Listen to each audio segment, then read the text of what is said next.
Started. So I'm Kathleen Walker. This is Andy Shirting with New England Endurance Events, and this is tonight's 2026 CETA Summit Athletes Meeting. So we appreciate you guys being here. We're going to share our screen a bit. We're going to go through some things that are different this year compared to past years because there are several things. And then we'll go through the course a bit. Andy will talk. Andy's the course man. He's going to talk more about the course. We'll cover porters and things of that sort and kind of cover all of it. And then at the end, we'll have questions. So if you have questions like throughout our evening together, if you'll throw them in chat, and then we'll go ahead and answer those in the end. Some things will get answered kind of along the way. And of course, the athlete's guide is always a great resource as well. All right. So if you guys are all ready, we got a few more in. I'm going to go ahead and We're coming in. share my screen. So I love that. All right. You all hang on to your hats. We are ready to get started. We have a smaller field this year. That's kind of good news, I think, for a lot of us.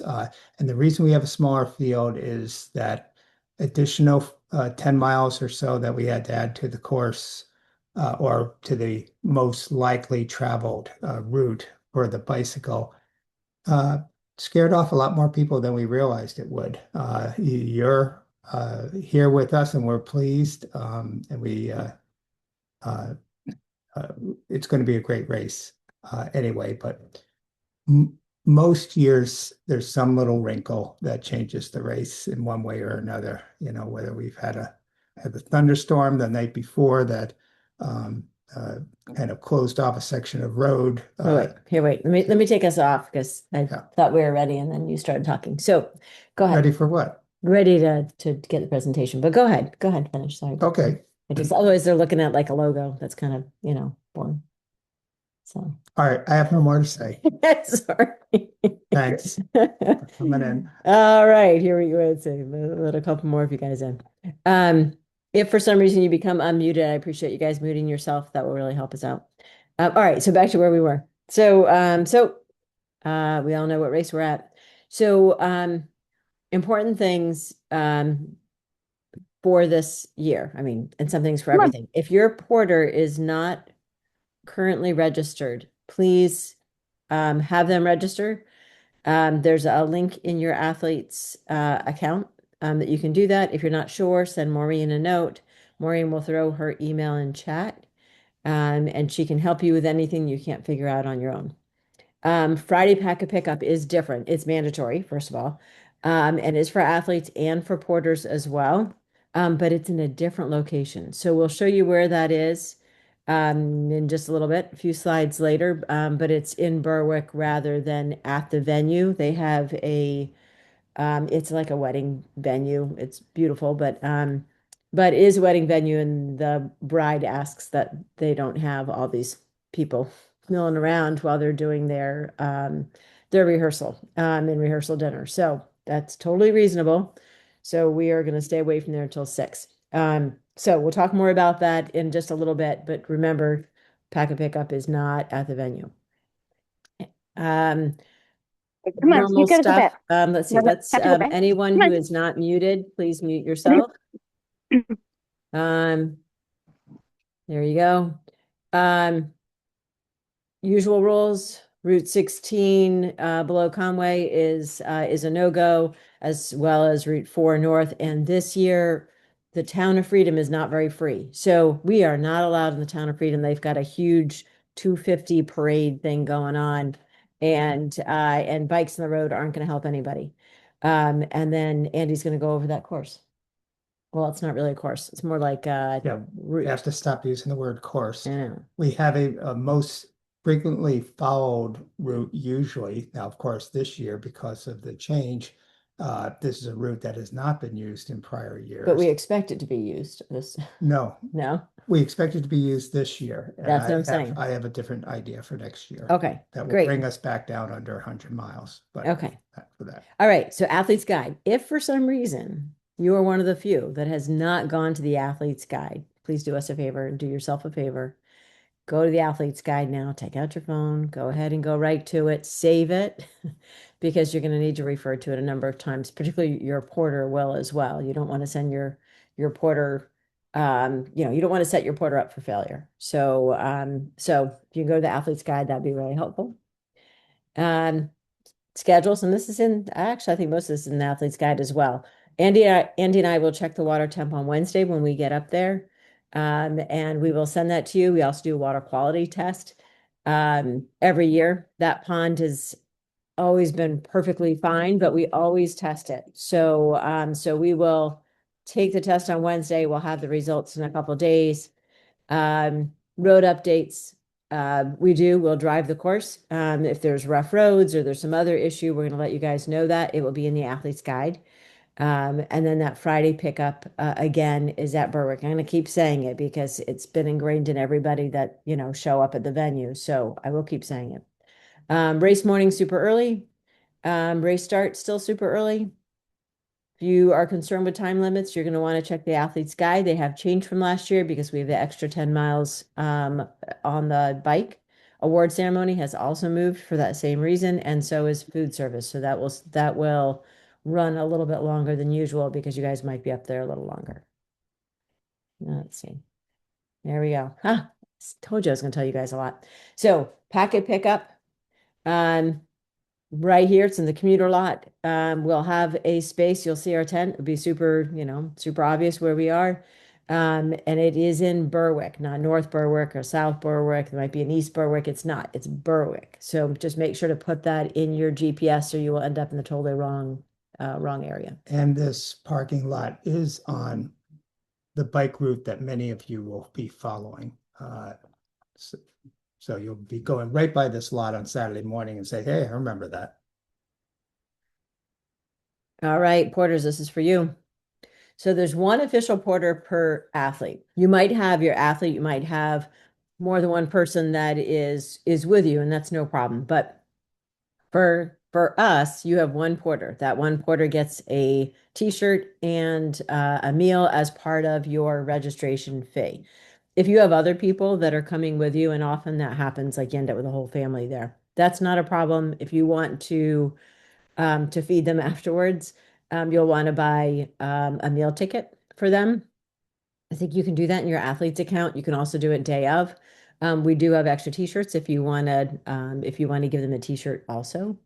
You have a number of responsibilities in T1. So when your athlete first help your athlete get the transition set up the way they want, they will swim. You can go down the hill. I'll show you what that looks like in a minute. Um, and then once they leave on the bike, it's up to you to clean up all of their stuff. Now, some of you might be really used to this anyway, but you're going to have to actually get their bike up and shoes and whatever, get it all in the car, and then wait to be able to exit the parking lot at Spring Hill. You'll then hopefully you guys have already made a big plan of where you're going to stop and meet up with your athlete, and you're going to want to do that on a fairly regular basis. Um, the reception isn't always great in some parts of the course. So you're going to want to check in with your athlete, and most athletes will take their phones with them, just stick them in their pack. But sometimes you don't have service. So you're going to want to check in, make stops. Remember, you can't pass anything from a moving car.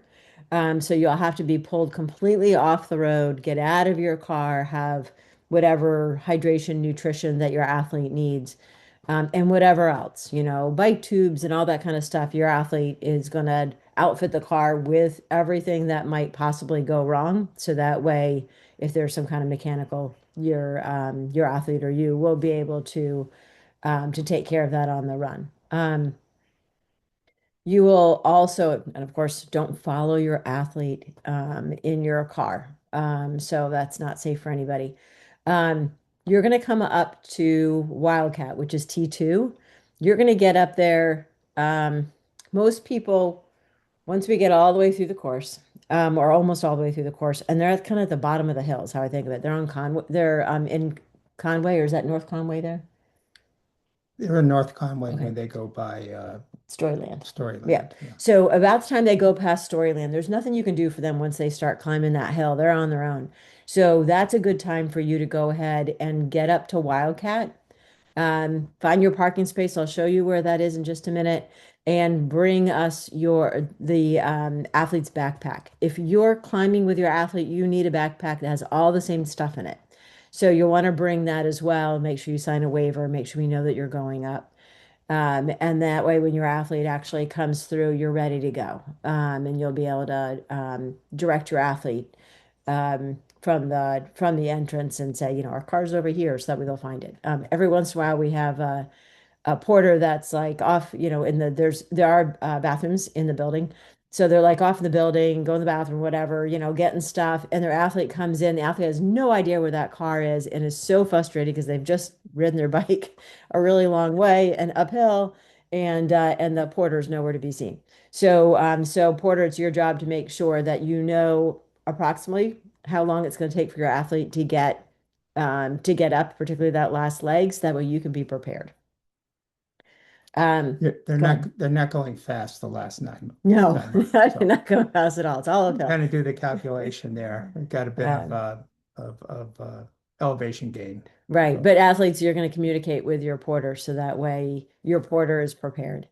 Um, the auto road. So once your athlete comes into Wildcat at T2 and they're all set and off they go for the run, now you can go up to take the auto road up to the summit. It's going to take them, obviously, it's going to take them a little bit to climb. But it's also going to take you a little bit to get up the auto road. So you don't have to like rush out, but you don't want to like dawdle for an hour before going up there. And then we got the taco bar at Wildcat. well, I think the typical athlete is 2 to 3 hours after Wildcat till they get to the summit. We have had, I think the course record is an hour and 10 minutes, but and those fast guys, we may have some listening today, and but for the most part, I would say it takes maybe 25 minutes to a half hour to get up to the summit in your car. So you can kind of work accordingly on that. There's time to stop at the restrooms at Yeah, Wildcat yeah, before yeah. heading up. Yeah. Right. Oh, also porters. So Friday night, when you and your athlete check in, we are going to number your car. So in this case, the car here had two athletes. So totally doable as a porter. We're going to number your car on the front, the back, maybe the side, you never know. So that is going to help us to be able to identify you as a part of our race and who you're attached to. So don't get out on Friday without somebody lettering your or numbering your car. And of course that can come off. It's just that white car paint stuff. So and a lot of people lately in particular have been decorating their cars, which is really nice.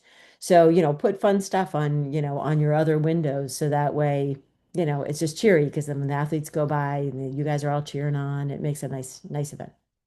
All right. So this is this is Spring Hill, as it says.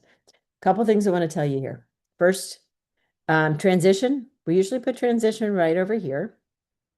This, go ahead, do you want to say something? The entrance is at the lower left There we corner. go. Yeah. Right here. Sorry.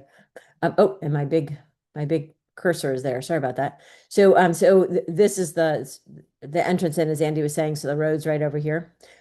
This is their building, which we are not allowed in at any point. So bathrooms or porta potties are way over here because of that bride. No bride wants to see porta potties in the parking lot of their wedding venue, right? So we tuck the porta potties right here. So keep that in mind. You're gonna have to plan ahead. Athletes your way over here, and then you're going down this little hill to get all the way to the porta potties over here. All the cars are going to be parked all the way down here, along this side. You guys are gonna be all over. But remember that the porta potties are kind of far away. Um, Here, this is another hill, but it's much bigger, and it goes straight down. We'll show you the water in a minute.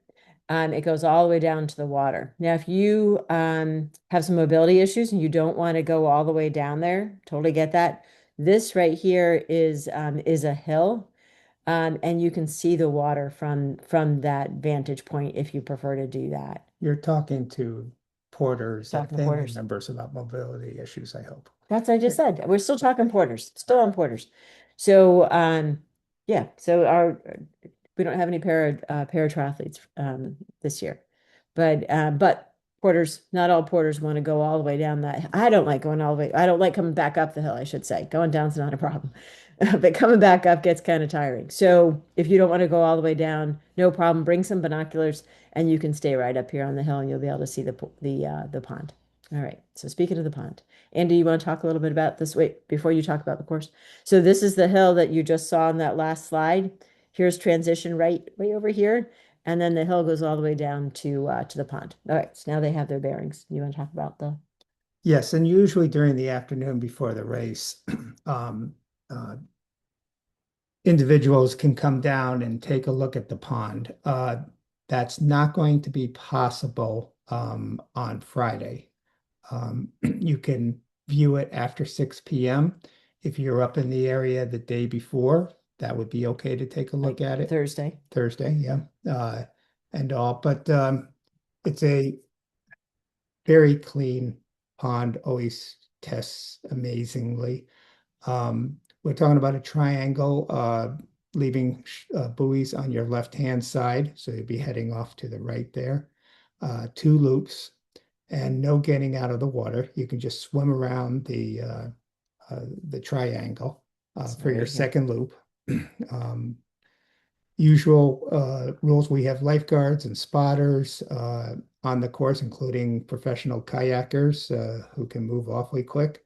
Um, but hand in the air, please, if you need assistance at any point along the swim. And usual USAT rules, if you do, someone has to rest on a paddleboard or kayak before moving ahead.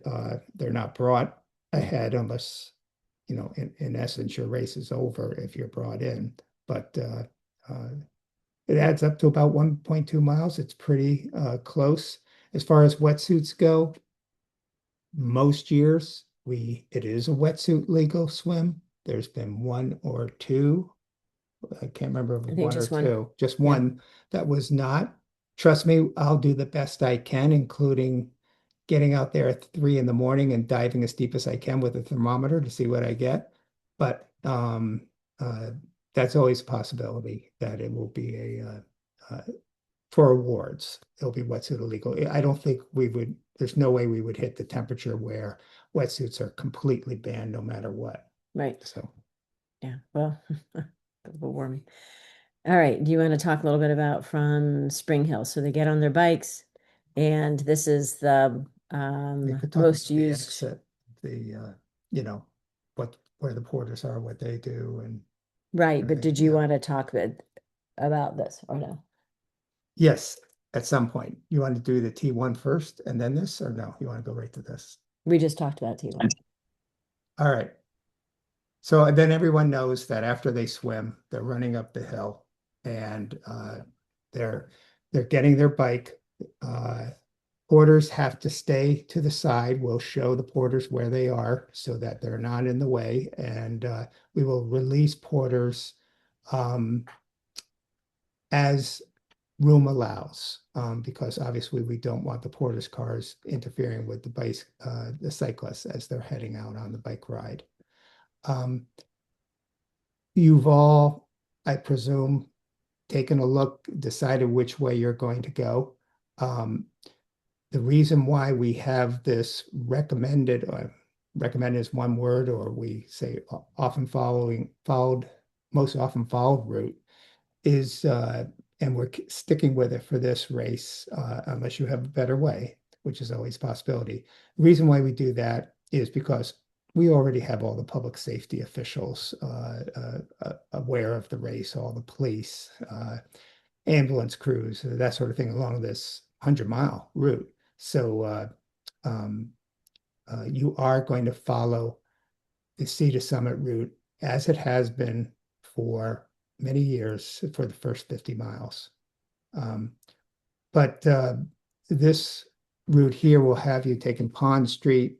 You will go to Route 4, and you will turn left to go south on Route 4 for a very short distance.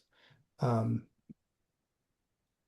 Wait, so do you want to yeah, give I'll them try to some get that grounding there. here? Wait a Yeah. minute. So, But oh, you're good. so just to make sure you guys see where we're at. So the athletes, you just swam in this Knight's Pond right here. This is Spring Hill. So it's just the very, very beginning of the course. Okay. Now Right, make Pond sure Street that down to so Route. right there. Okay. I don't know what your Don't know. thing is doing. Okay. Route 4, short distance, uh, Blackberry Hill Road, right turn, very quiet road, some farms along it. This is a continuation of Blackberry Hill Road, making this left, even though there's a road that goes straight. I would suggest if you have not seen this condition before and you plan to take this route, is after you do packet pickup or before you do packet pickup, drive back toward the Knight's Pond, and you can reverse this road or take the road to get there. So I don't like PDF your viewer is doing its own thing. PowerPoint. It's not PowerPoint. This one is the PDF is Okay. Acrobat. Okay. So you want to talk a little bit about this, or Yeah. do you want me to stop sharing and you're ready to share yours? I think that might be a good idea. Okay. Share my. All right. So overall course that we have mapped out, it's not really a course. Remember, it's up to you to figure out exactly how you want to go, but this is one way that we did find. So I am going to stop my share and then I'm going to share with Andy's screen so that way he can. Are you ready? Yeah, you got that? Yeah, but you can't select the screen. I guess I No, I select. can't, but I All can right. there. You All should be able right. to share it there. All right. So I'm going to go to share. Yep.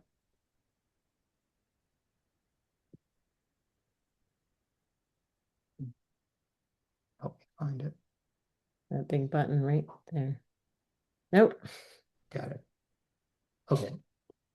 And then All right. We're looking at a map, my ride profile here. We just took a look at the right-hand side there. You're going to come into Berwick, very close to the New Hampshire line. There's a river here. New Hampshire's over here, Maine's over here. You're going to go right by the parking lot where we have the packet pickup. In the athlete's guide, you can look at the turn-by-turn directions here of the what we say most often followed route, and you kind of work through it. If I was doing this race fresh, I would actually go to Google Street View and Street View my way through the entire course, so you kind of get an idea of the condition. You're going to jump on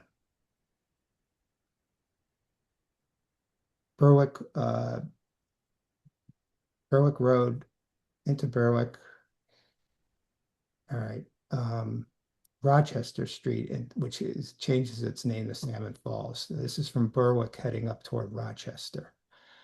Along this stretch, when Kathleen and I did a scout a month or two ago, uh, we saw some rough conditions, and you wrote down some others, I I think, did. along the way. I didn't bring Well, them. you have them. You don't Yeah. have them Nope. in your phone? No. Oh, maybe. Okay. All right, you guys keep So talking. you got some rough conditions there. Usually there's not. Usually this road's pretty fine. So this last winter must have done a number on things.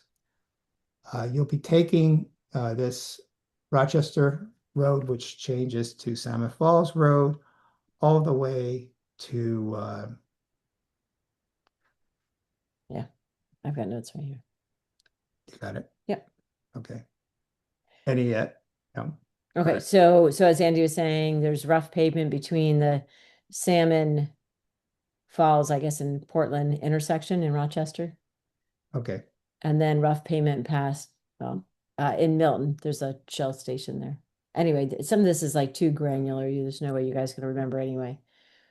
If it appears to be rough on Thursday, we're going to update the athlete's guide to that effect. So you're in you're on Salmon Falls until you get to Rochester, where you'll turn on to 125, which is called Milton Road. Let's take a look at that. That would be right about here. and you're going to be taking 125 all the way through Milton, through Union,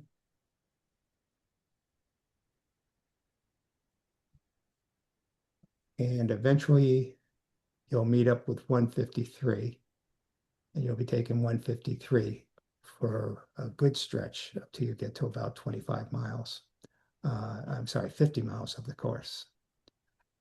You'll go through the town of Wakefield, and you'll go through the town of Effingham. Porters, for you to know, Effingham has no service.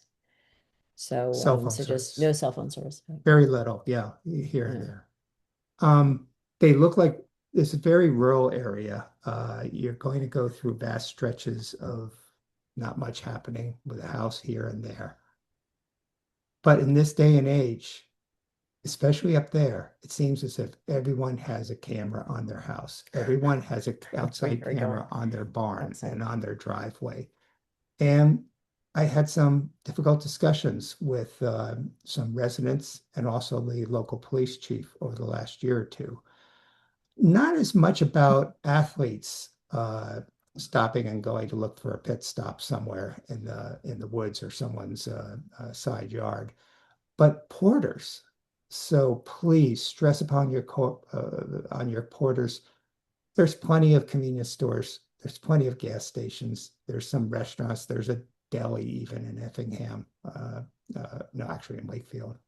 Um, there's lots of places where they can stop.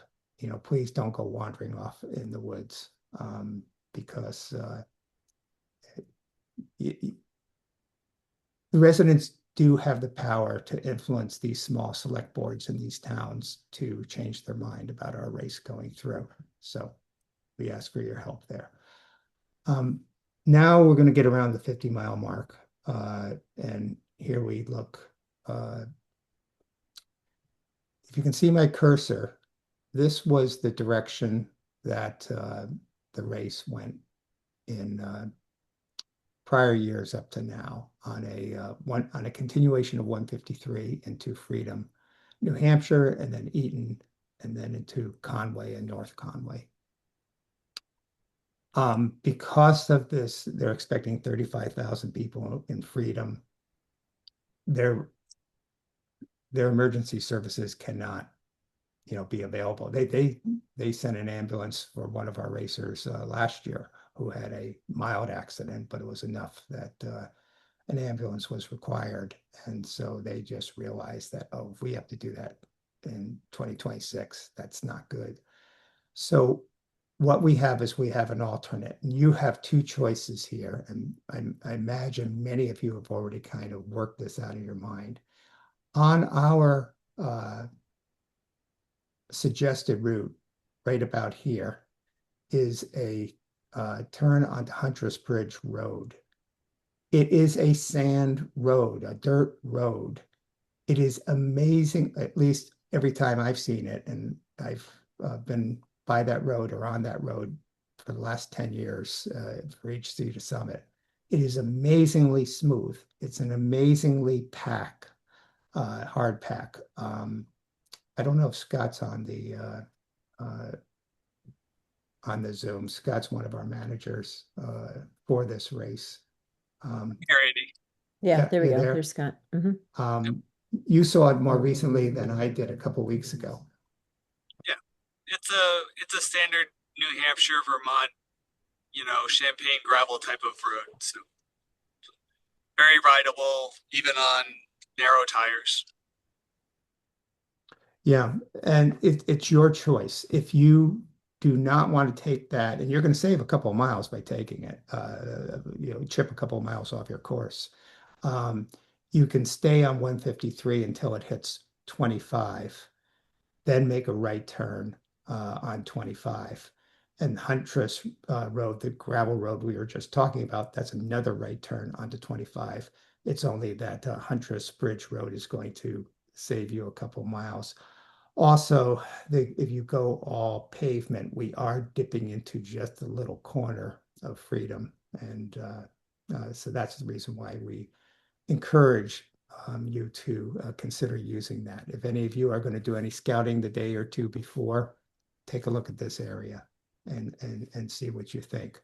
And those of you, probably already realize that sometimes you hit a sketchy area on your TT bike, and if you're just careful, you don't make any curves or braking at the wrong time. You just kind of go nice and straight and pace yourself.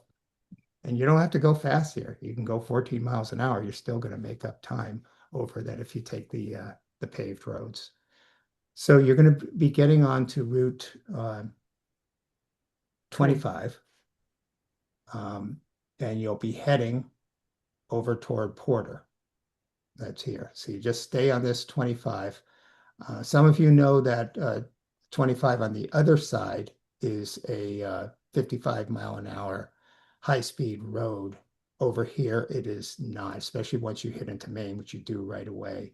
It's more of a casual 45-mile-an-hour road. It goes up to Porter, and you're going to stay on it. When you get to Porter, there's going to be a left, so you have to look at the street signs and make sure you're following. Well, now we're going to go into 150. So from 25, you're going to get onto Route 150, and that's when you start heading north. But you're in Maine through all of this. Yes, gravel bikers who have gone ahead and taken a look at this. If you've got a gravel bike that's very close to a road bike, as far as you lose maybe a fraction of a percent in your speed, there are options up here. But we'll figure most of you are going to stay with the highway roads. Can I jump in, because that brings up a good point. So some people in years past have brought actually two bikes. Sometimes it's a TT and then a road bike, but you can do whatever you want. You can use more than one bike, but your bike number has to be transferred from one bike to the other. So if you have one of those, what do they call that, where you attach it to your bike and you put the bike number on, it's like a little plastic piece. Yeah, It goes it goes on your post. I don't know what they call them, but yeah. Okay. I've seen them some of the longer distance races give those out, and you can put the number right on it. So you could get one of those if you can figure out what I'm talking about. You can also get like some people have gotten like a piece of cardboard. Um, and then they put the number, because the number's like, it's kind of long, it's two-sided, you kind of put it together. And then they use zip ties to move it from one bike to the other. So you could do that. So if you've got more than one bike, that's fine, as long as the number gets transferred across. Okay, so around mile 50, you are turning right, as we said, onto Route 25, which quickly becomes Route 160 because you've entered into Maine, and that's the number in Maine. And you'll see in the cue sheet, we discuss a little bit about how you can stay on 160 and start working your way north to Brownfield. And that's what's happening here in this section of the race here. You're going to come up into the community of Brownfield. Now, because this is the first year for the race, I'm jumping for this course. The route. I'm jumping to my notes a little bit here.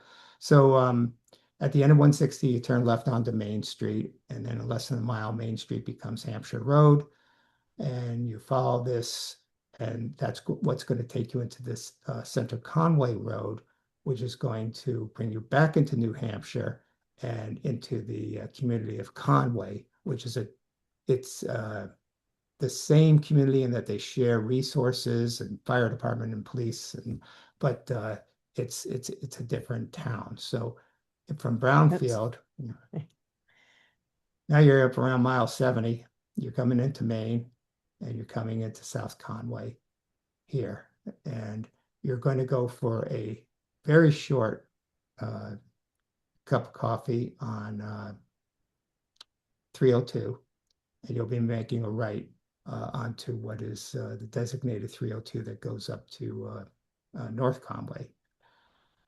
So we're coming in basically on the other side of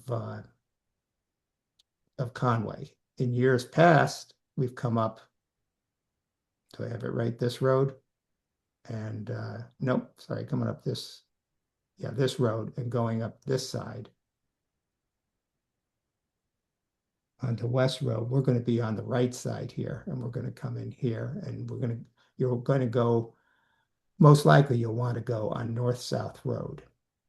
And you're going to take that up. This keeps you off of the 16302 mess in North Conway, which is, you probably know if you've ever been up there. That's pretty kind of crazy. And you're going to work your way through a little bit of a chicane of a couple of side streets. And you'll see some discussion in the Facebook. You'll see some discussion here on the cue sheet, which talks about, this turning right on Kearsarge Road, left onto the lane, then onto Mechanic Street. But then also on the other hand, as someone pointed out, there's a sidewalk that can save you having to go the wrong way on a one-way street. And then someone told me recently that is actually now designated a bike path. So take a look at that condition and get it squared away before race day. That would be my suggestion. You'll be turning right onto 16 and 132, which is going to be a lot easier than the prior years where you had to turn left onto that road, and it's a main street. But it has a nice shoulder as we head out of North Conway and into Bartlett. And then you'll take a right onto Route 16 where Storyland is going up, and 16 is the road that is going to kind of lull you with a gradual incline that gets less gradual and less gradual. And then you do the real work for the last 8 miles or so until you get to Wildcat. You'll look for Wildcat on your right. Kathleen, should I get I'm going out to of show here that so to you you. can take a look Yep, at that? when you're ready. Yep. And then we can talk about Okay. how to go from there. All right. So we got through the course, and let me show you where we're at, right? So Andy went through all that with you. So then you're going to be coming up from Storyland right here. You're going to pass Pinkham Notch on your left, which is where you're, of course, going to end up running to just a little later. So you're going to bike up here, and this is the Wildcat parking lot. It's big, and it's gravel. So you're going to come into, and I'll show you in just a sec, a little more of a close-up, how you come into the parking lot, and then the porters are going to go out to the right to go to the auto road, and you're going to go left and go down to Peakham Notch and then take Tuckerman's right there. There we go. So you're going to come in. We'll have some cones. We'll have some people there, so you won't miss Wildcat. This little part is paved, and then it's gravel. So you want to be aware of that as you're making your turn, that you don't have a lot of leeway there before it turns to gravel. Will be set up towards the road, and all the porter parking is going to be closer to the building. Porters, if you'll keep that in mind, please don't park on the left. It just makes it hard for crossover and things like that with the athletes. Better to keep you guys all in one place. Athletes, as you're coming down this, hopefully your porter is somewhere close to here. You'll be able to go to your car, get rid of your bike, do whatever you need to do. And then you're going to come to the check-in tent. It's not real. There's there will be the medical tent. That's where you're going to check in. There's also going to be a Winnebago there. So that would be really easy for you to find us. Porters, that's where you're going, is to our Winnie over here, and you'll be bringing the backpacks and all of that. And then athletes, once you're ready and you're ready to run, so you don't come to the medical tent until you're ready to start going. You've got all your stuff, all your gear. You're going to come and check in with our paramedic. And then if he says, yep, you're good to go, you'll get to run off. He might say every once in a while, he, takes a look at you and asks you some questions. And he might say, hey, why don't you sit down for a second, take some hydration, some nutrition, or what have you. Porters, you know your athlete's best. If you're looking like, athlete doesn't look so hot, give the paramedic a good look, like, you might want to sit down for a second. We won't tell on you. But we want your athlete to be safe. So it takes a village. So athletes, you're going to check in there at the medical tent, or medical part of the Winnebago. And then you're going to go run off here. And the porters, you're going to go right there to get towards the auto road. There are bathrooms in the building. They are down the stairs. Sorry about that. And this is where our awards and food will be as well. Before you leave this Yep. slide, as you turn right into this parking lot, you very quickly move from pavement to gravel. And we've had some bikes go down. Said that. Yeah. Yeah. No, I know, but someone just asked in the chat, said ride to your car. And You don't want to do that. I mean, Most don't if because you're, yeah, if you're a great handler, but it is slippery. it's okay for you to hand your bike off to your porter once you get down. Just get out of the way in case somebody's coming behind you. But that's your porter's job. So your porter, hand your bike to your porter. Get, however you want to work it out. Most people do end up at their car though. They take just a minute. They get extra nutrition, whatever they need. Sometimes they'll, make a wardrobe change. Um, before going off. That's not uncommon. I would say most people in T2 take 5 to 10 minutes to get themselves organized and ready to go. Some it's like 30 seconds, but that's not very often at all. Usually, you expect to take a few minutes. And you have to also check in at the tent before you can go on. So that brings up I don't think you want to climb that mountain in bike shorts. no, that'd be really uncomfortable, wouldn't it? So for you to remember, if you do not check in at the medical tent, you'll be disqualified because that's a stop that you have to make on your way up. So make sure that you check in, porters. It's your job to make sure that your athlete checks in and that you've brought us your backpack and that is checked in as well. We check everybody in as they go. You'll also, athletes, need to check in at Hermit Lake. I think that might be my next screen. Nope, not yet. Okay. So you'll want to check in at Hermit Lake as well, because we need to check as you go through. You have anything else for the slide? No? Not on this part, no. Okay, so the backpack. Um, you don't have to use a backpack just like this. Most people use like a really small backpack that just seems to expand amazingly. But whatever works for you, if you want a camelback in that, that's great, no problem. I just need to know how many ounces are in that. So go to the list that's in the athlete's guide, follow that religiously because that's what we're going by. If you don't have everything in there, your porter's gonna have to go find some of those things. So batteries are the extra batteries are things that most people forget. And ace bandages. So I have this here because it's a pet peeve of the medical staff. Um, Ace bandage is what's going to support your ankle if you say twist an ankle on your way up the mountain. If you get those there's these other little like they're kind of like bandage things, but Self-stick. yeah, they're like self-stick and they're smaller and they're like really, really flexible. Those are not going to help you if you sprain something and you need to wrap it. So that's why it doesn't have to be four, you just need one. But I just want to make sure you guys see Ace bandage versus the other cheaper thing. Um, Salt tabs are the one new thing this year. We found over the last few years that more and more people are needing salt tabs. Um, I'm sure that you'll have some on the bike as well, but throw some in your pack because our crew that is up the mountain as you're going up, that's the one thing that most people ask for. So you're gonna want to add that to your pack. You can just you can buy like the little thing. I think it comes like 10 in a pack or something like that. Just throw them in your bag. Um, Hydration, we talked about, we just need to know how many ounces those are. And the nutrition as well. Goos are fine, but solid is what we're looking for, not liquid calories. We need more solid calories for you. And Andy can explain exactly why that's necessary. But if you don't have that in your pack, we always have extra.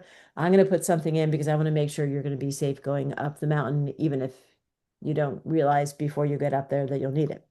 Yeah, the mandatory list of items, which has been put together with expert medical help, a wilderness doctor who is usually with our race. She's not this year, but uh, she and others have assisted us in putting this together.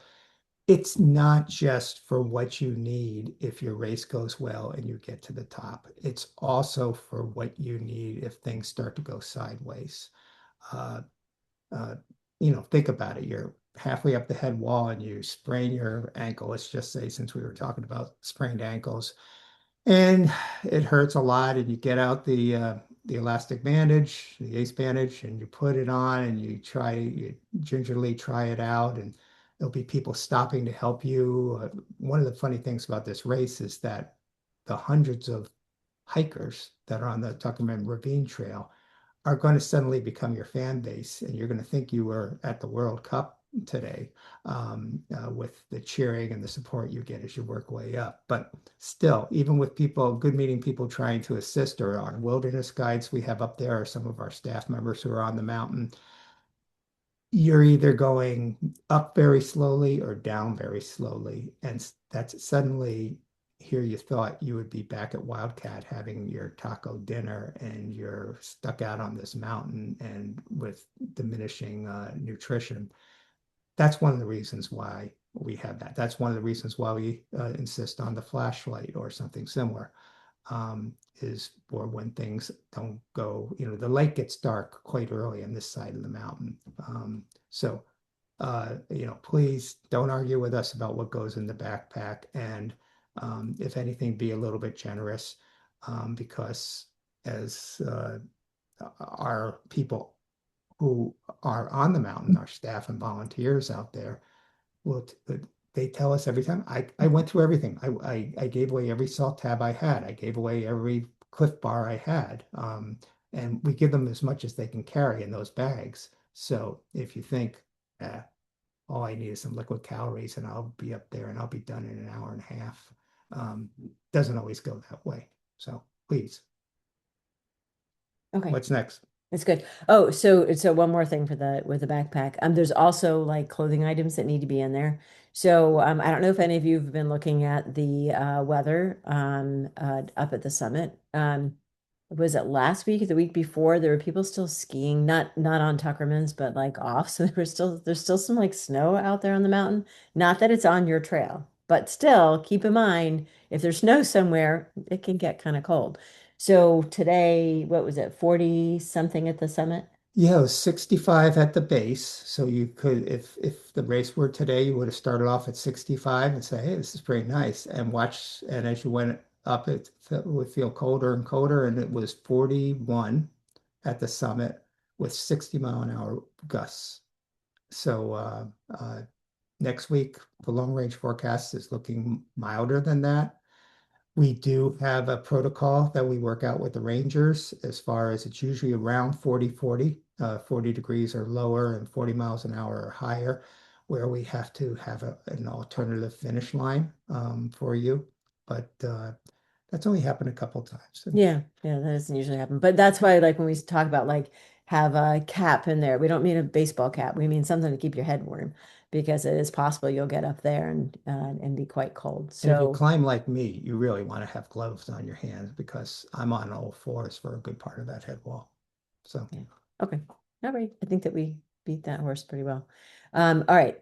So we were talking before, here's Wildcat. You're gonna run along the road, you'll turn at Peak'em Notch, you'll go up Tuckerman's, only Tuckerman's, your only option. When you get to Hermit Lake, you need to check in there. So there'll be one or two staffers that will be there and they'll be able to check you off. You don't get checked off there. First we don't know where you are, and then we're panicking because we think that you're somewhere below there. Um, and and that, that means that you didn't finish your race because you didn't check in there, so that becomes a disqualification. You have to check in at every checkpoint. So you'll want to find them. They're usually pretty obvious. There's also a most wonderful water spigot at Hermit Lake, and there's bathrooms, as good of bathrooms as you can have halfway up a mountain. Well, the Um, bathrooms are Hermit Lake and the water pumps a little bit further up right, the yeah, but mountain. it's not. Yeah. It's like right. It's within that same area. Yeah. So, but the water is like super clear and yummy at that point. And there may be other hikers there, recreational hikers who are getting water, and they are usually amazingly good when they see you and your number and everything, and they have already figured out there's a race going on where they're like, come to the head of the line and get your water. Sorry, I think I heard some things about a No, couple that were like, "Get out of my way, that's my water." uh, So, but for the most part, they're pretty generous. And then here you are, up at the summit where you're going to meet Andy and Jeff, and actually along the way, you're going to hit Scott, who's on this call now, and he was it was 2019. He was the two, uh, amateur winner in he was, yeah. 2019. Yeah. He but yeah, I was thinking, was it 2019? So I So guess it was. he enjoyed it so much he joined our crew. So he knows exactly what you're going through when you get to him, and he is so encouraging. And he's there for you. And then that last little bit from Scott up to the summit is a challenge. So I know that some people will look at this and go, "Oh, Hermit Lake's over halfway, up the mountain. Oh, great, that's no problem." When you get to Hermit Lake, you think like, "Yeah, I got it." That Hermit Lake is like a quarter of the effort, like getting to Hermit Lake. So the hard part comes from, here on. Particularly, I don't particularly care for over here. So, but you guys are all, you've been training for this, you're ready to go. Just remember Hermit Lake, like don't, if you use half of your nutrition or half of your water by the time you get there, you definitely want to get more water. And our staff usually has some extra nutrition with them. Like they'll have like some goos and blocks, things like that. So if you need some of that, ask. And then they can give you some because you really, here's where the day really happens. So we want to make sure you're ready. Right. All right, ready? Anything else Yeah. on this? Do we want to talk about running with your porter? Yeah, that's a good idea. Okay. Okay. It's loud, and the porter must sign a waiver, and the porter must have a backpack with exactly the same things you have.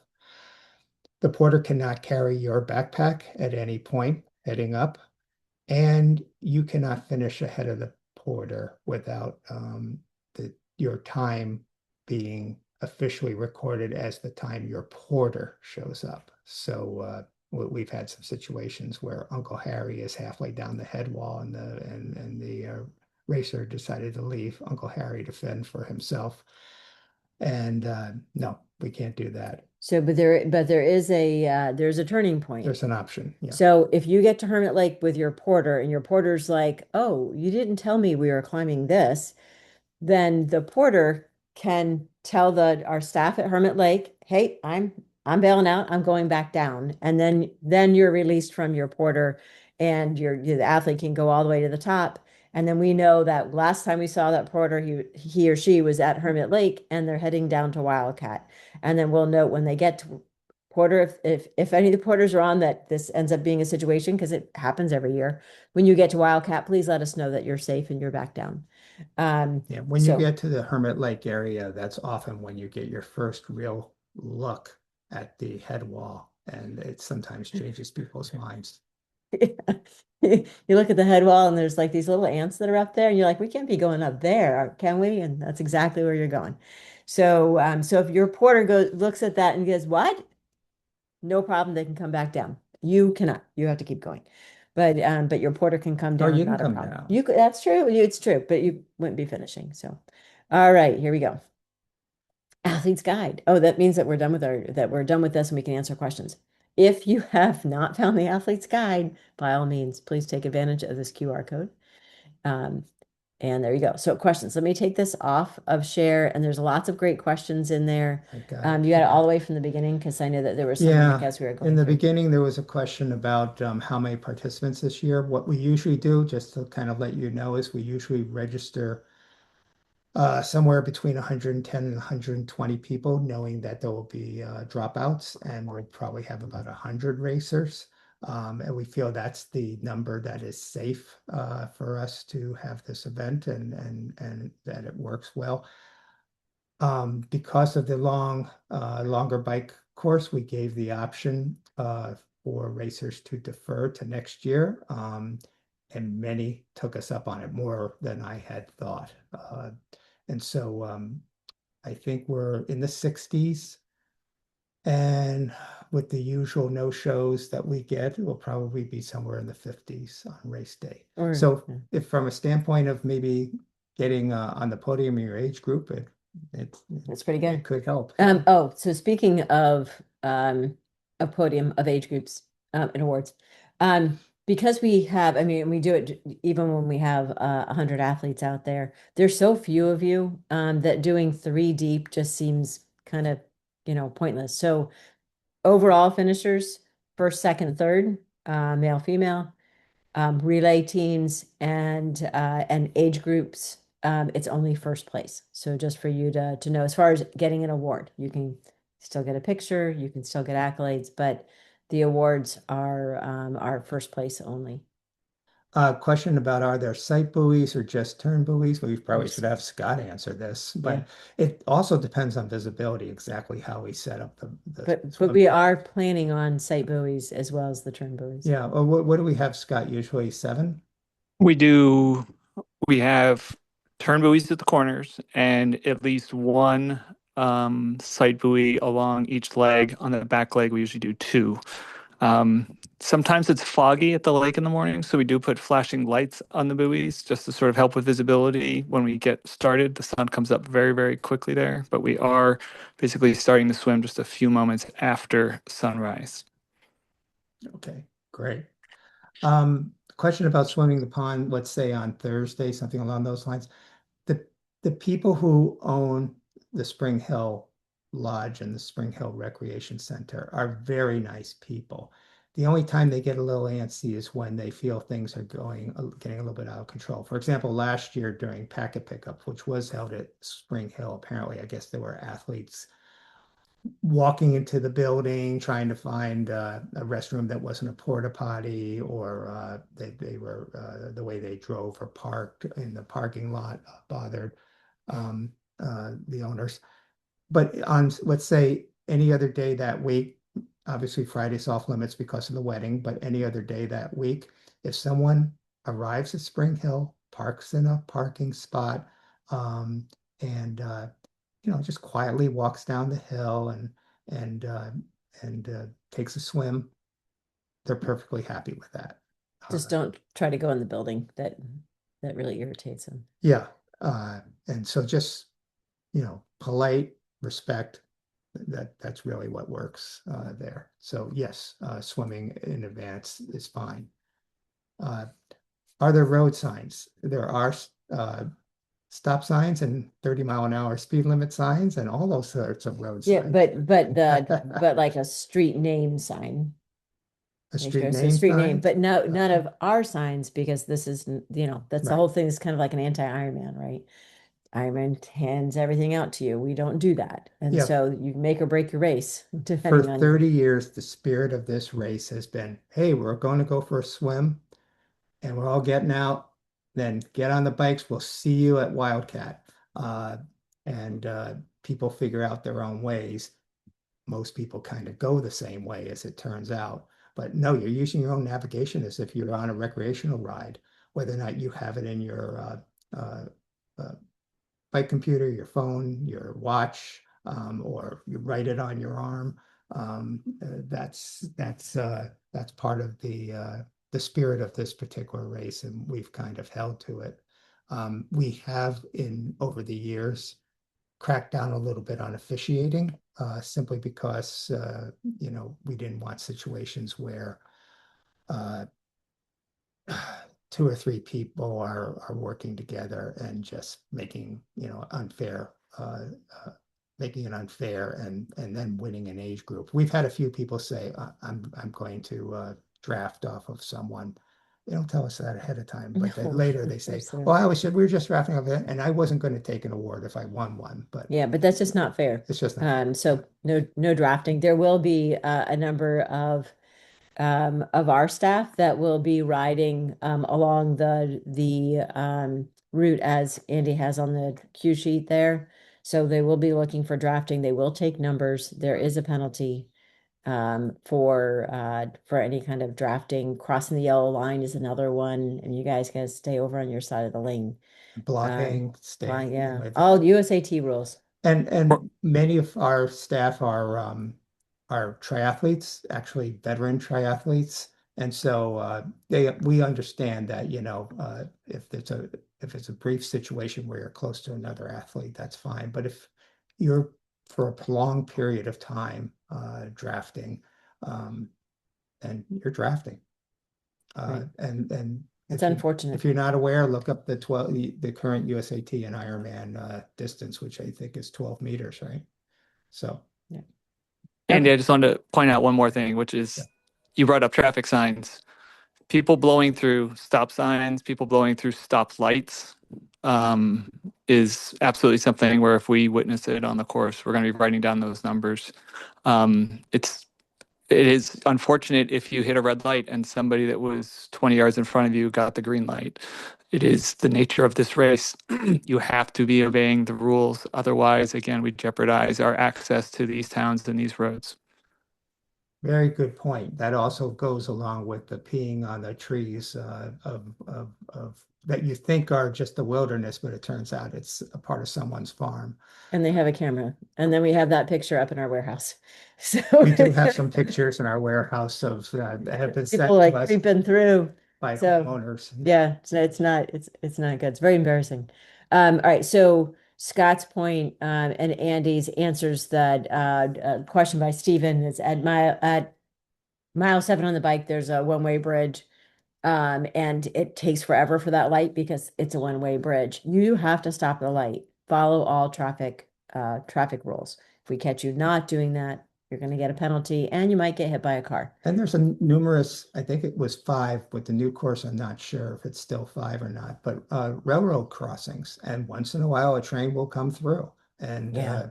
you've, uh, and also, uh, although many of you already know this, when you are going across railroad tracks, hit it perpendicular.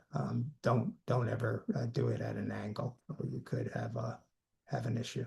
Okay. So there's a couple of questions came up and other people answered it, but because this is a recording, they don't show the chat. So we want to make sure that we answer everything out loud so that way anyone else watching later will be able to have the same answers you guys do. So the question was, are there shoulders on the roads? For the most part, yes, but not always. Yeah, and sometimes they're not that huge depending on where they are, right? So, but there's not a real shoulder like a big one until you hit 16, right? So not till North Conway. Yeah, I guess it depends what you're used to. If you're used to bike lanes and thinking of that as far as a shoulder, that's not good. But there are along stretches of both 125 and 153. There are areas with wide shoulders, and there's some areas where there isn't much of a shoulder, but the speed limit is 40 or 45 miles an hour, and so it's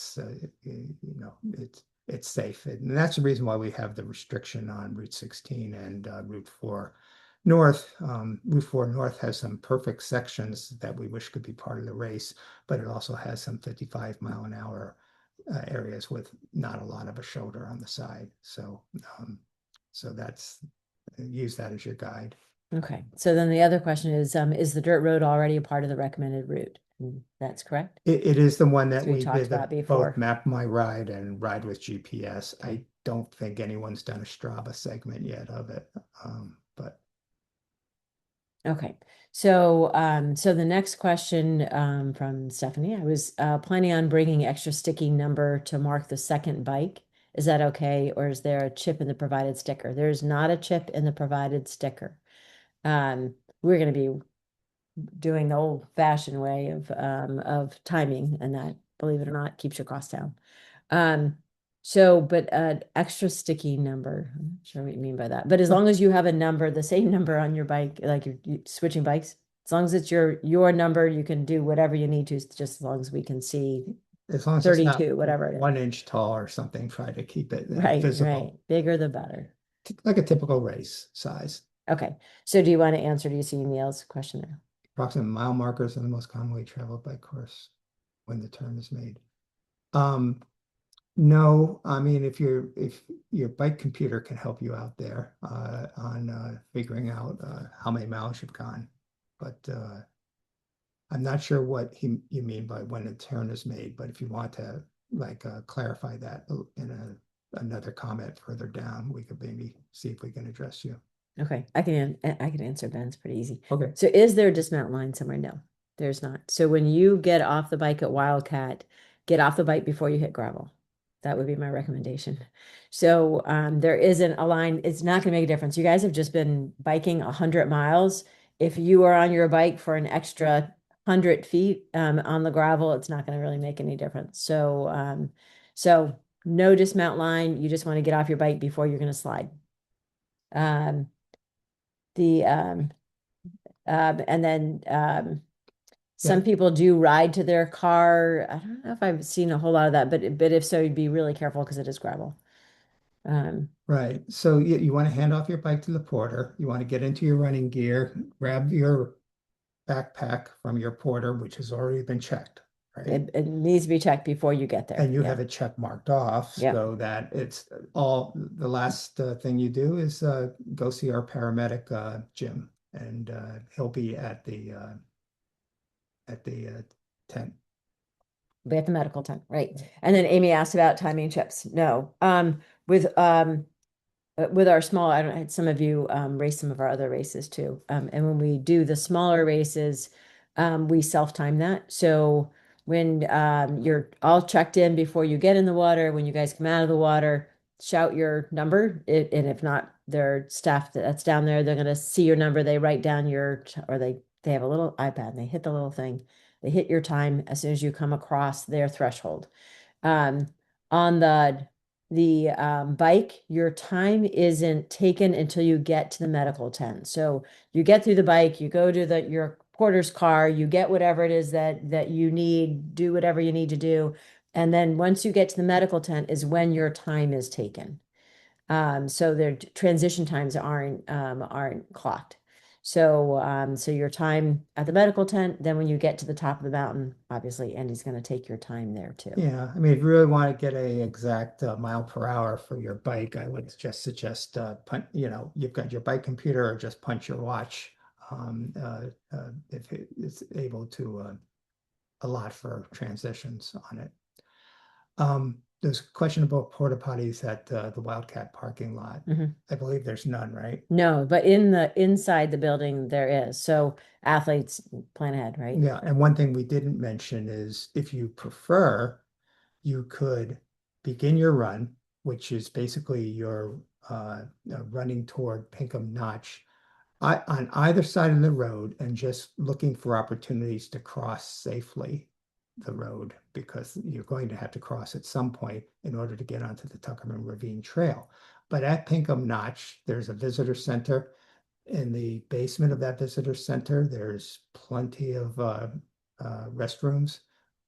There's a shower there, but I don't know if anyone wants to waste time on that. So that's another option. So there's another bathroom though at Pinkham Notch that might be easier to get to. So when you come into the Pinkham Notch parking lot, as Andy's saying, there's like kind of like little basement and there's bathrooms down there, like regular bathrooms, but you have to go around the building anyway to get to Tuckerman's Ravine Trail. And right there, as you go to the trail, there is the little bathroom buildings. So that's what I would do. I wouldn't go into the main building. I would just wait as you're getting around the trail, you'll see bathrooms right there. So if you are not wanting to go all the way into the Wildcat building, and remember the bathrooms are down the stairs. So sometimes that really stinks after getting off your bike. So if you can wait till you get to Pinkham Notch and right by the trail, there'll be bathrooms for you. Yeah. Now you can get into your car to change. You can get into your car to eat something. You can get in your car. We've seen it all. We've seen people get in the car to close their eyes for a little while before they are ready to move on. The only thing that cannot happen is the car cannot move with you in it. And so the next question is pickle juice acceptable instead of salt tablets? You can take pickle juice all you want, but you need to have the salt tablets in there. We have to be consistent all the way across. And it's a little tiny package. It's not going to take up a lot of space. So if you would just throw some in your pack, otherwise I have a bunch and I'm going to throw some in your pack anyway. So if you want to use the pickle juice on your way up, that's no problem, but you got to have the salt tablets in there just so we know that everybody has got salt tablets. All All right. right. So the question about liquid calories versus solid calories, and I don't know if this was written before I gave a little story about how you're possibly stuck on the mountain, perhaps injured, and you're starving. Yeah, the liquid calories no longer work. So does it have to be 1,000 calories of solid food? Is that the? Mhm. Yep. Yeah, that's what gotta be it's- solid food. So, I mean, and solid could be goose, right? So it's semi-solid. So maybe But you it get it. cannot all be in your, it actually, no, nothing in your flask or, bottles or whatever it is you're using for hydration, none of that counts towards your calories.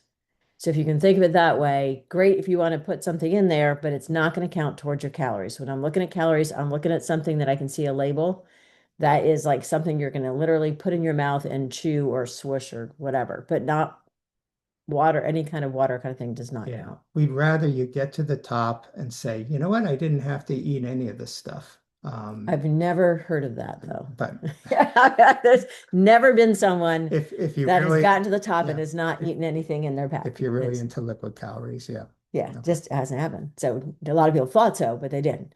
All right. So then the next question is a totally valid. So Ian asked, I'm packing my pack pretty tightly, and does everything have to be taken out for us to count?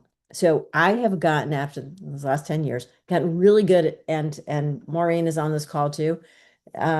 And she's gotten really good at sticking our fingers in, and then you kind of feel it. You're like, okay, that's a battery, that's this, that's that. We take out as little as we can, and I have gotten really good. I'm just gonna, toot my own horn at getting it all back into your pack where you had it before. And then your porter is usually going to be hovering over us to make sure that we get everything back in that pack because they know how hard it was to get it in to start with. So we will take care of you. We will check every single thing in there. So just for you to keep, to keep that in mind. And I think, sorry, and Steph Rebel is on as well, and she usually does packs as well. And she said the same thing. We are checking it all. Um, gels are fine for solid calories. So thanks for asking, Derek. Um, LMNT, that's a electrolyte drink that's popular these days. Scott, that's I still, I still need tablets. yeah, that's still not Universal rule. Yep. Yeah. Well, So okay. so yeah, put whatever you want in your hydration, but I still need tablets. And then Steve had commented on this was back when we were talking about the water pump. It's about 50 yards after Hermit Lake. So it's not very far away, and I think it's worth that little side shoot. Smoke conditions. I did read Well, you missed a that. few. Did I? Yeah. All right. Okay. So Oh, we sorry. haven't had this question before about someone bringing a party with them up on the mountain. Bringing a party, Yeah. like a whole party. Additional That'd be friends and fun. family hiking along. Yeah. They all need to have backpacks. Yes, They do. they all don't do. And your time's not counted until every one of them get up the mountain. So keep that in mind before you bring grandma up there. Just saying. So Yeah, anyone who goes up this mountain, at least past Hermit Lake, needs to be in good physical shape.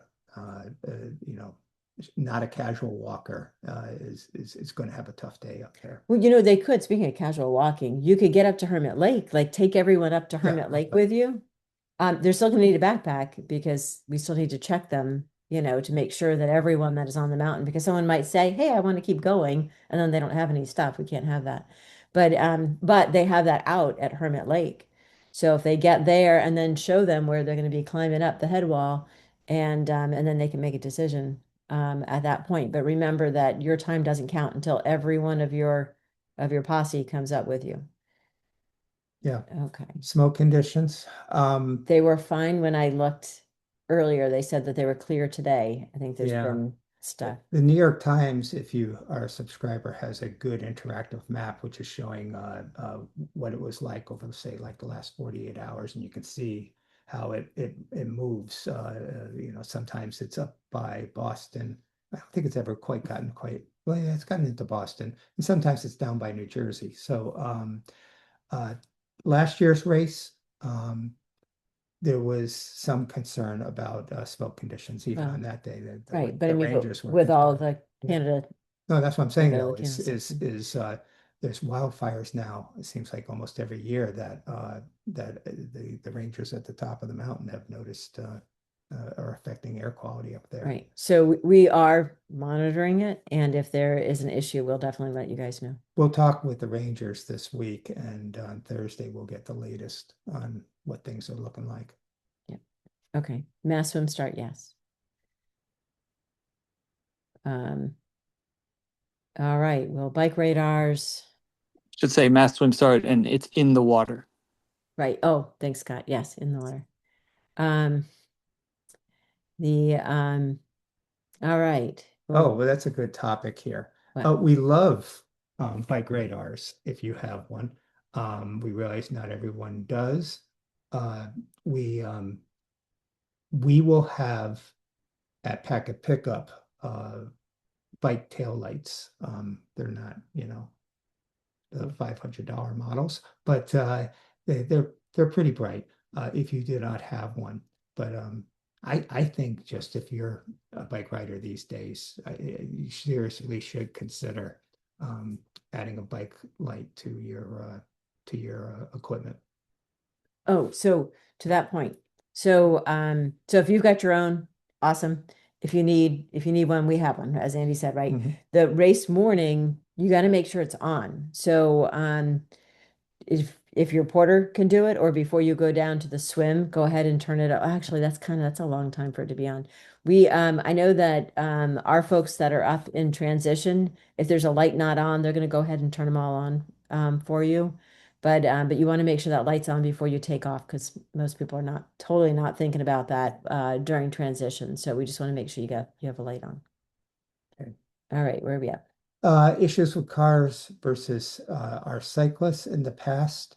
I only know of one, Okay. unless it was in North Conway. It's in a part of the course that is not being used this year, where there was a municipal parking lot and there was a woman pulling out and she clipped the rear wheel of one of our cyclists, and he went down. She got out of the car. She was all gassed that she had missed him, um, uh, and everything was fine. He continued on with the race. That was a few years ago. I don't think there's been another one so I don't far. think There so. have been some accidents which have been single bike accidents, like someone lost concentration and maybe went off the shoulder and went down. Pothole or something like that. But Something yeah, like but I that. mean, obviously, if you've got like a whole bunch of riders that are around where you are, sometimes the drivers get frustrated, as they all do, but we haven't had any accidents except for that one little one. I would be careful entering North Conway. You're going to be going by a Walmart, some rotaries, there'll be some curb cuts. And even though you think you, the old rule that I think many of us do when you're riding is you look at that driver and you make sure that driver sees you, is looking at you, and be careful. Uh, yeah, it's a race, but it's not. This is not the Tour de France. We want you to all be safe and better to err on the side of caution. Okay, so the next question is a course question. Okay. You just say right there. Can you make a right off of Kearsarge onto 302, or do you have to go up to Mechanic? Scott, do you have that are you on a phone or are you on your He's on computer? a phone. Yeah, I'm on my phone. Sorry, I can't pull it up Okay, easily. let's see if I can call it up here. Okay, so in the meantime, while Andy's looking for that, that might take him a minute. There was a question about the auto road fee. So you're going to pay that when you get to the auto road. That's totally not something that we're, that we're taking from you. That's all auto road. So when you get to the entrance to the auto road, sometimes there's a line, by the way. They'll take your money via credit card, and then you'll just go up. And for porters that are taking their car up, it's steep and it's windy. So just want to warn you with that auto road, that that's I know it's the athletes have a real trek ahead of them, and that's a real challenge that they are going to be so proud of. You're going to be proud of making it all the way up that mountain. So in the car. So and then coming down too. That down is worse. Um, so it is kind of steep. Just take your time going up, and you'll be fine. No one's ever fallen off the mountain that we know of, at least none of our people, so you'll be fine. Okay, did you find your spot? Yeah, I did. Okay, I understand what he's asking. There's this area here where you want to get onto 302, which is also tagged as 16, so you know. And you can go to the end of Road and get onto 302. We're not going to stop you from doing it. Personally, I would go ahead and take the road. What is it, Rose? Pine. I would take Pine Street because of the Sorry. uh you're not dealing with much traffic. North Conway, it's going to be bumper to bumper with cars. And I mean, that's good from the standpoint if you don't have cars trying to go by you at 55 miles an hour or something. But there's a lot of cars, there's a lot of pedestrians, there's a lot of curb cuts, and I would reduce it myself. But if you have scouted it out and you wish to, whether in person or by map, by Street View, and you want to take Mechanic Street down to 16 or down to 302, no problem. Go ahead. So you brought up something that reminds me of actually the year Scott participated, and Scott's been on here a little bit, and um the I mean he's a phenomenal athlete, so we're just gonna give him that. But he had, from what I've gathered, a great race because he scouted the course beforehand and he communicated really well with his porter, and they knew exactly where they were going to stop and what they were going to give him. They had, the whole plan was worked out, and that just makes your day so much better on the bike. So if you have the ability to actually drive the course beforehand, I would take it. And if not, like do the little guy in the Google Maps, and see what you're doing.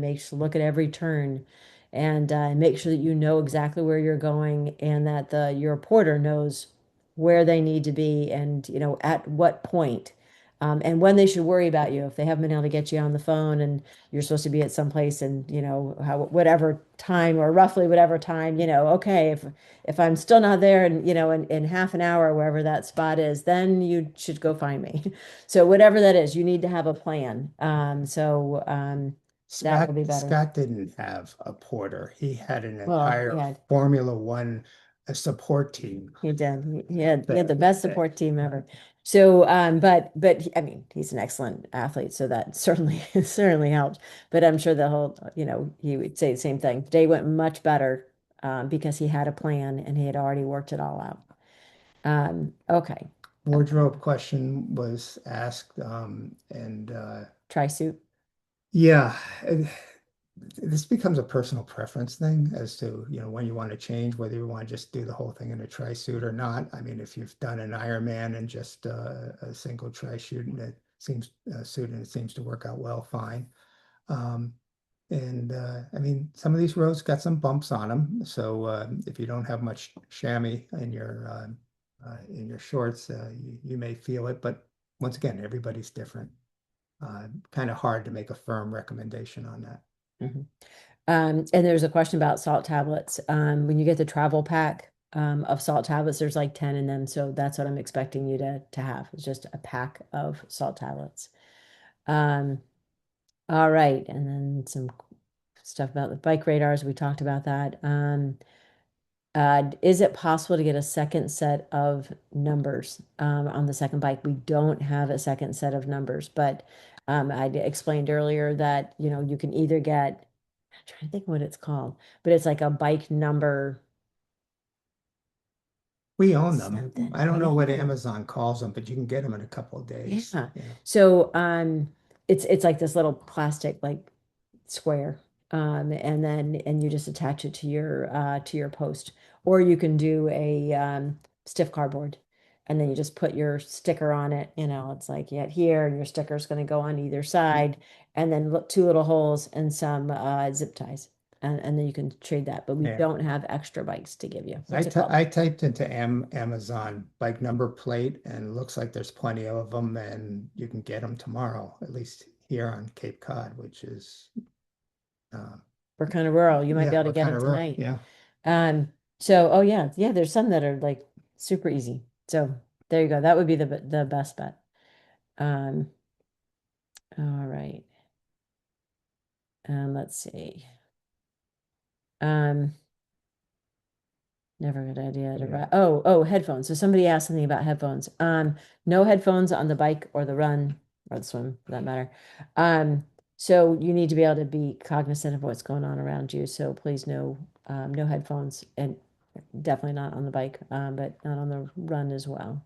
You want to be Um, aware. You want to be in present and also and be able to hear a warning if someone gives one to you, another hiker, let's say, or something along those lines. right. Hear a dog that's running behind you and barking like crazy, so you don't accidentally get knocked over. Okay. So here's a good question for those of you that end up on the course a little farther when there's more athletes going through. Are porters likely to get stuck in traffic in North Conway? And it's a great question since North Conway always has a ton of traffic. Has that been an issue? I know that I haven't heard that in T2. I haven't had a porter get there and say, "Oh, I got stuck in Conway and now and now I'm late." But I don't know if that's just because they just plan better. I Anybody think it's else? a short stretch of the route in North Conway where traffic is a little bit slow.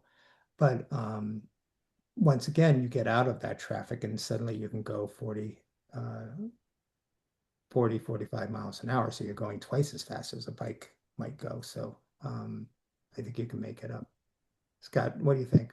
I was going to maybe make one suggestion, which is instead for the porters, instead of taking the right turn onto the 302 and heading into North Conway, if you continue into Conway Center and take West Side Drive up, it will avoid sort of the busiest parts of 302 and 16 through North Conway.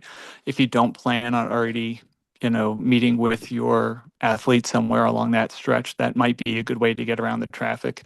But I also feel north south is busy from the perspective of, there's shopping centers and a couple other things in there, but the traffic moves pretty well in there. The one time that North Conway traffic is horrible is going to be Sunday morning, not on race day. So that would also be my suggestion for everybody, which is I know many of you will stay up there after the race. I wouldn't necessarily linger to get out of North Conway on Sunday because the traffic can be pretty bad heading back south. Good point. Thanks, Scott. Oh, let me ask Scott about this. I used to use none and I haven't in many years. Is none considered a salt tablet replacement? Scott, do you know? They have multiple products, so it's hard to sort of judge. And again, one of the reasons why we're pretty specific on what we want in your pack is because we don't really have the time or the expertise to be looking at all the nutrition labels on everything at T2.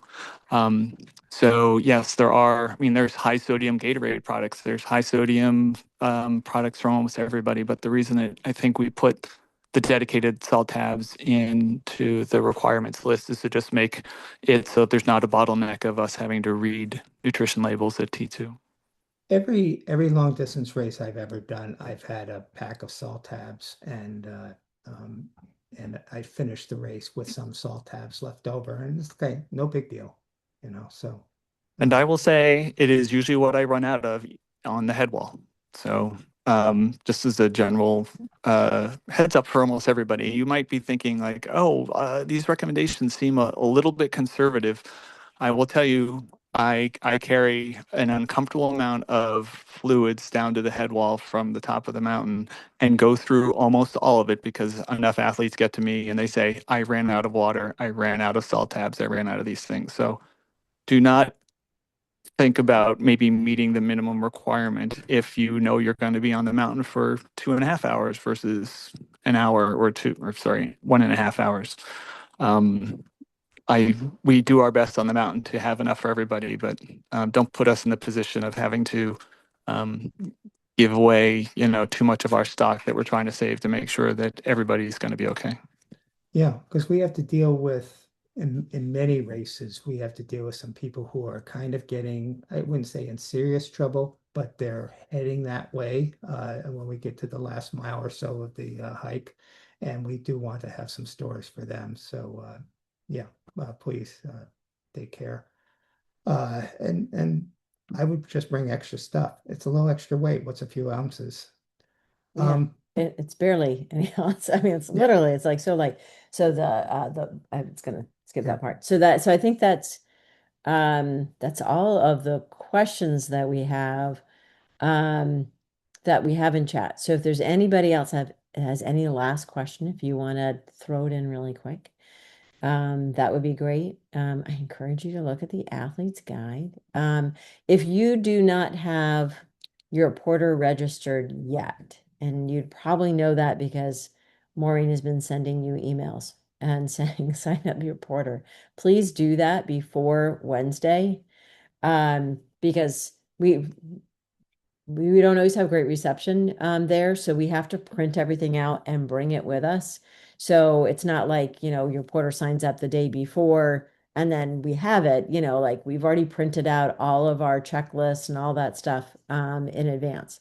So if you can please have your porter register, and Maureen, if you look at that chat way up in the beginning, Maureen put the registration for porters, so please use that and get your porter signed up. It looked like there's only a couple people that didn't have a USAT number. Like I said, only the athletes need it.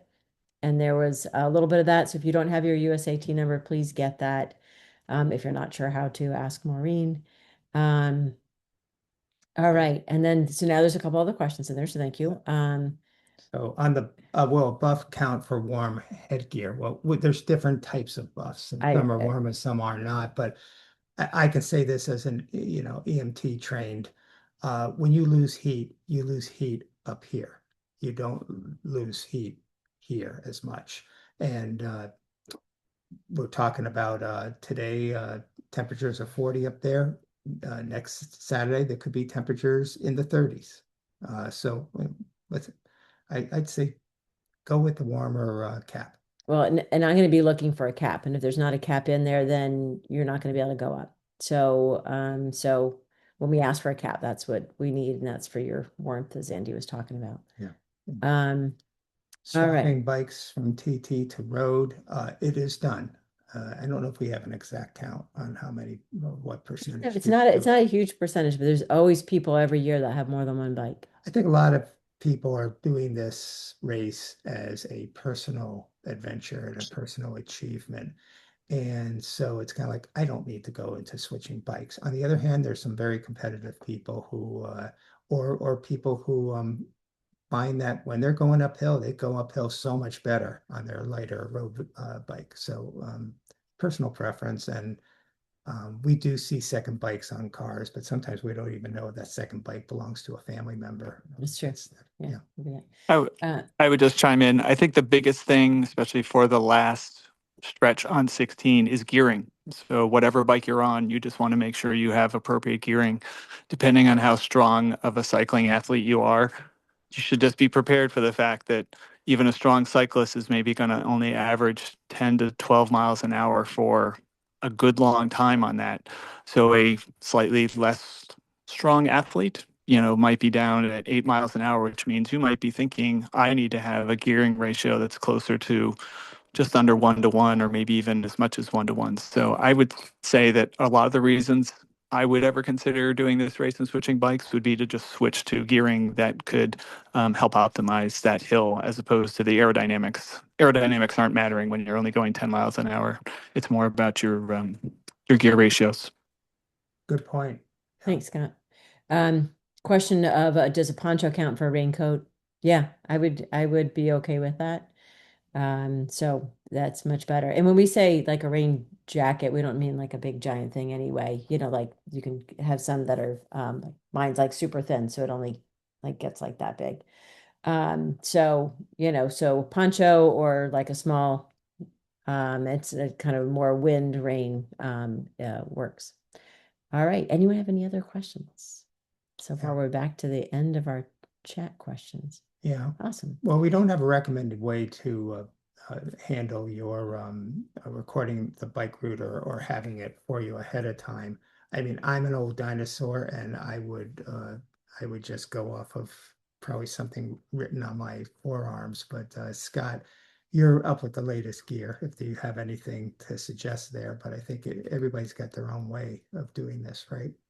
Yeah, I think, I mean, having the route loaded on your computer, if you've got a modern computer, having turn by turn is super handy, because there's nothing more nerve-wracking than going off course and realizing, oh, now I have to turn around and get back to someplace. So, but I would also say don't wait until race day to get used to using turn by turn on your head computer. Go make yourself some sort of little route and go follow it this week and get used to the timing of, okay, it starts beeping when I'm, 500 yards away from the turn or 100 yards away from the turn. Oh, it makes this sound when I've missed a turn. All of those types of things will help make your day less stressful. Sounds good. All right. Thanks, Scott. All right. So we appreciate all the questions. We appreciate you guys all being on tonight. And we're really excited to see you Friday night. Remember, Friday night is mandatory for athletes and porters. We'll be there to answer questions. You'll be able to get all your stuff. We'll be able to check you in, and number your car. We will number your body in the morning. We won't do that the night before, but we do want to get your car. So thank you guys all. For anyone that is on and their porter or a friend is not, remember, we're going to put this on YouTube. It will be up. It'll be up by maybe 10 or 11 tomorrow. So you'll have that. So thank you guys. I hope you have a great night and a great rest of your week.